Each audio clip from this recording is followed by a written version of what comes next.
Hi friends, welcome to try பண்ணலாம் வாங்க.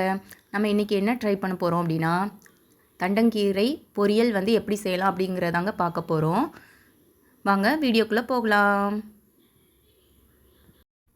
ஒரு கடாயை அடுப்பில் வச்சுட்டு அதில் வந்து ஒரு 2 ஸ்பூன் வந்து எண்ணெய் விட்டுக்கலாம். 1 ஸ்பூன் வந்து கடுகு போட்டு கடுகு பொரிஞ்சதும் அதில் 1 ஸ்பூன் வந்து உளுந்தப்பருப்பு போட்டுக்கோங்க.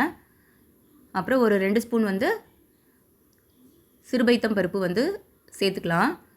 சேர்த்துட்டு நல்லா வறுத்து விடுங்க.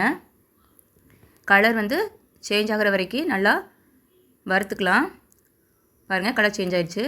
இப்போது ஒரு 2 வரமிளகாய் வந்து கிள்ளி போட்டுக்கலாம். இப்போது பொடியாக நறுக்கி வச்ச வெங்காயத்தை வந்து அதில் வந்து சேர்த்துக்கலாம். சேர்த்துட்டு நல்லா வதக்குங்க. வெங்காயம் வந்து நல்லா வதங்கி வரணும். அது வரைக்கும் நல்லா வதக்கிக்கலாம். வெங்காயம் வதங்கினதும் தண்டங்கீரையை வந்து நல்லா பொடிசாக அரிஞ்சு வச்சுருக்குறோம். அதை வந்து நம்ம இதோடு சேர்த்து நல்லா மிக்ஸ் பண்ணி விடுங்க.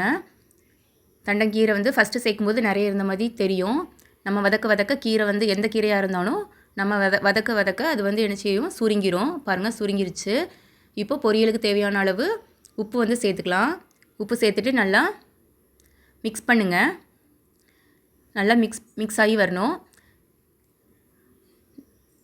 தண்டங்கீரை வந்து பாருங்கள் நல்லா வதங்கி எந்த அளவுக்கு சுருங்கிருச்சுன்ட்டு.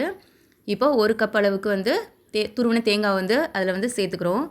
சேர்த்துட்டு ஒரு அரை நிமிஷம் மட்டும் வதக்குங்க போதும். பாருங்கள், தண்டங்கீரை பொரியல் வந்து ரெடி ஆயிடுச்சு. நீங்களும் உங்கள் வீட்டில் ட்ரை பண்ணி பாருங்கள். ட்ரை பண்ணி பார்த்துட்டு எப்படி இருந்ததுன்னு கமெண்ட் பண்ணுங்கள்.